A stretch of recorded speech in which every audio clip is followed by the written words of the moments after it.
La question du jour est: peut-on vivre sans émotion? Une émotion, dans son sens le plus direct, n'est pas une idée ni une histoire. C'est d'abord un mouvement. Le mot lui-même le dit. Il y a et, dans l'émotion, il y a et il y a motion. Motion, c'est mouvement, motion en anglais. Une mise en mouvement. Quelque chose se met à vibrer dans le corps. Une contraction dans la poitrine. Une chaleur dans le ventre. Une accélération du cœur. Ou une tension dans la gorge. À cela s'ajoute une tonalité qui peut être agréable, désagréable ou neutre. Puis viennent les images, les mots, les interprétations. Mais à la racine, une émotion est une énergie qui traverse le corps et l'esprit. Elle n'est pas stable. Elle n'est pas fixe. Elle apparaît, se transforme, reste un peu et disparaît, comme une vague qui se lève à la surface de l'océan.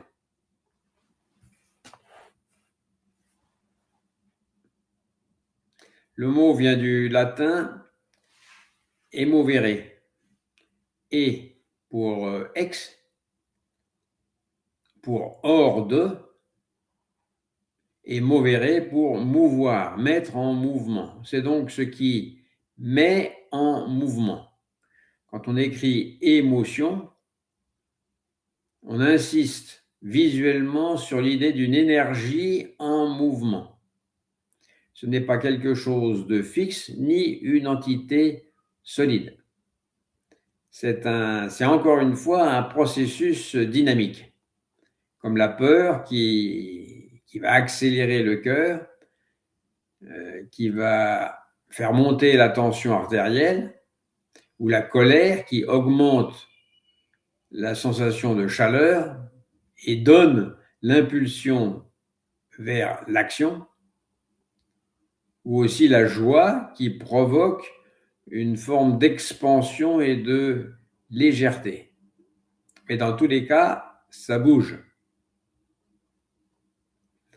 Du point de vue du zen, si l'on voit une émotion comme une chose à soi, qui nous appartient, alors on s'y attache. On la voit comme un mouvement qui passe et on la laisse circuler. Et on le laisse circuler, le mouvement. Une émotion n'est donc pas un problème en soi, c'est un phénomène en train de se produire. Une émotion n'est pas stable, elle n'est pas nous, elle est transitoire. Cependant, dans la vie ordinaire, nous ne rencontrons presque jamais l'émotion à l'état brut, parce que très vite, elle est saisie, elle est nommée et on en devient propriétaire. Je suis en colère, je suis triste, j'ai peur. Ce langage semble complètement naturel, mais il contient une hypothèse implicite, qui n'est qu'une hypothèse. Il y aurait un moi stable qui posséderait ce qui apparaît. Et à partir de là, toute une construction mentale commence, toute une élaboration mentale commence. L'émotion n'est plus seulement une sensation passagère, elle devient une histoire. Elle devient mon histoire. Pourquoi suis-je comme cela? Qui est responsable? Que va-t-il se passer? Est-ce que je suis en danger? Et c'est ainsi qu'une simple vague à la surface de l'océan devient une mer démontée. Le zen ne cherche pas à supprimer les émotions. Il faut être assez clair là-dessus. Le zen ne cherche pas à supprimer les émotions ni à les contrôler. Il invite à revenir avant cette appropriation, à voir l'émotion comme un phénomène et non comme une identité. Faire de l'émotion une identité, c'est ce qui vient après. Dans Zazen, c'est une expérience concrète. On est assis, immobile, et soudain, une émotion surgit. Une inquiétude, par exemple, surgit. Peut-être sans cause précise. Ou une tristesse légère. Ou une tristesse profonde. Ou encore une joie complètement inattendue. Alors que faire? Eh bien, rien. C'est-à-dire, on n'a pas à intervenir. On n'a pas à suivre l'émotion. On n'a pas à la repousser non plus. On n'a pas à la commenter.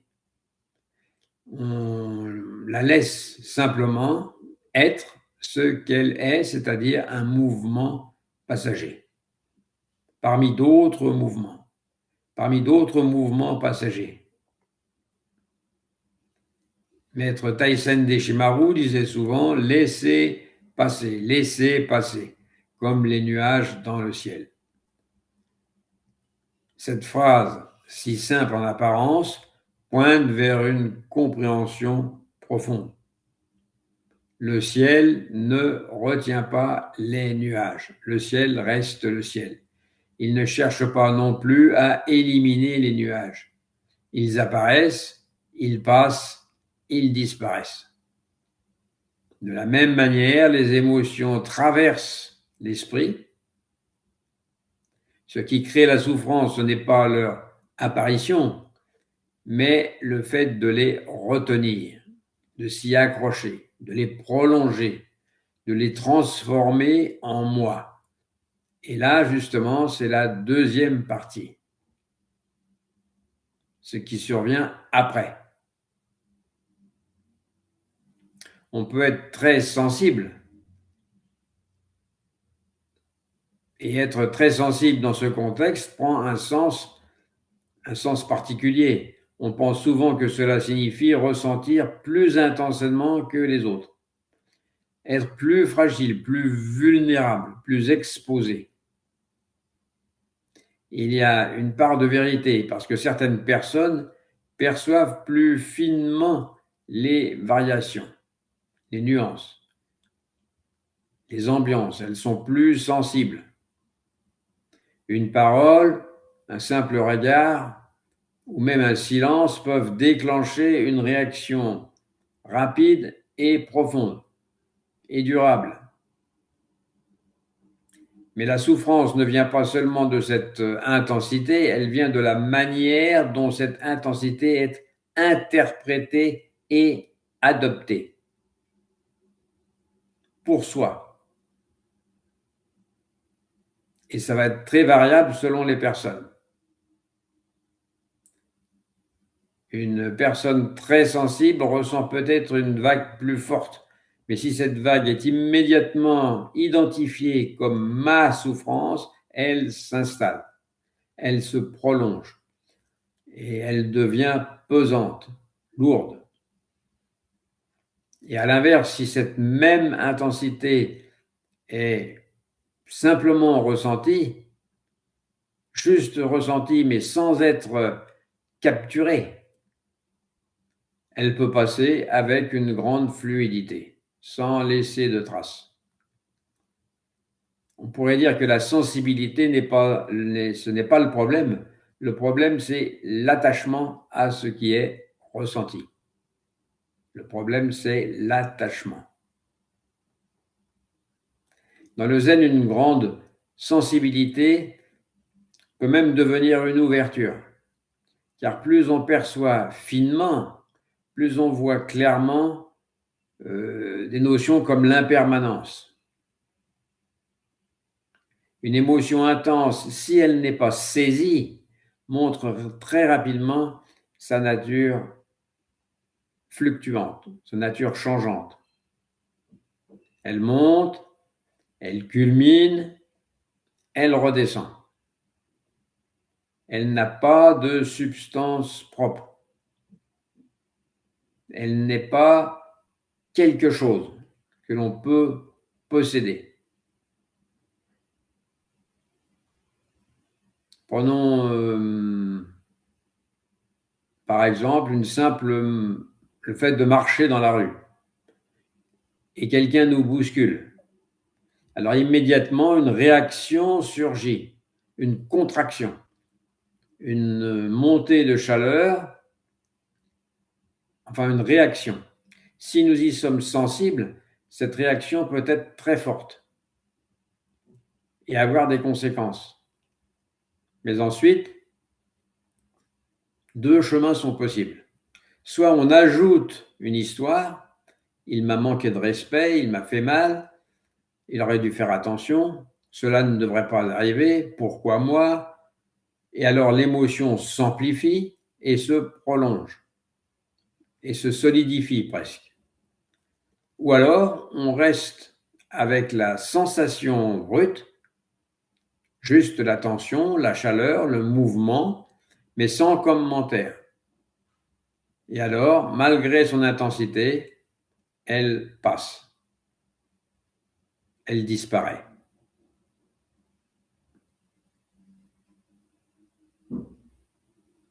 Hakuin Ekaku, illustre cette liberté dans son fameux koan,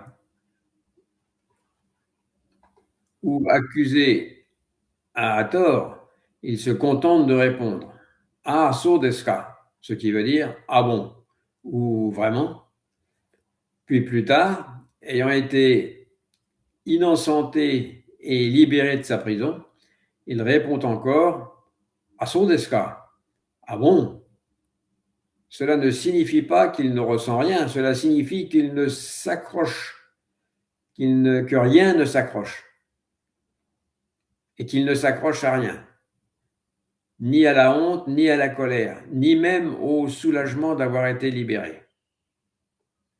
Tout est accueilli, mais rien n'est retenu.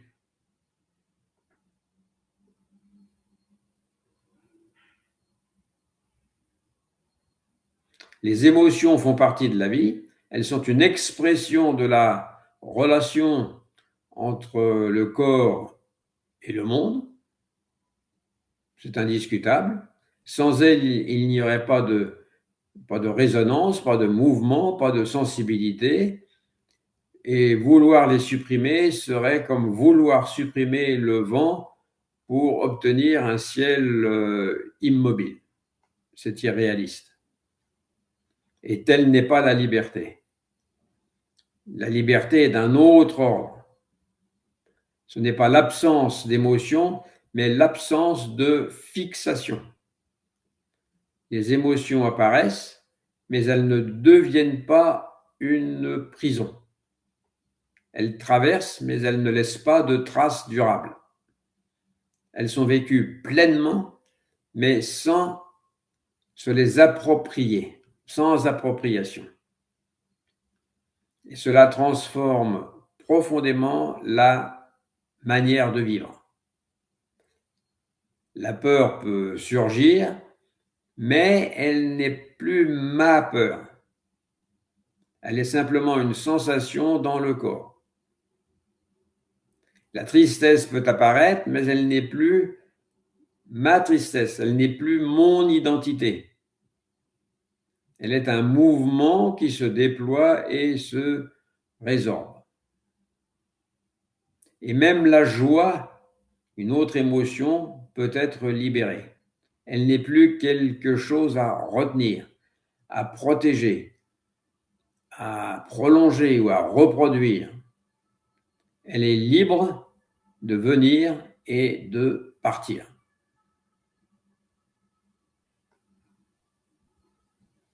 Dans la pratique, dans Zazen, cette réalité sur les émotions devient évidente.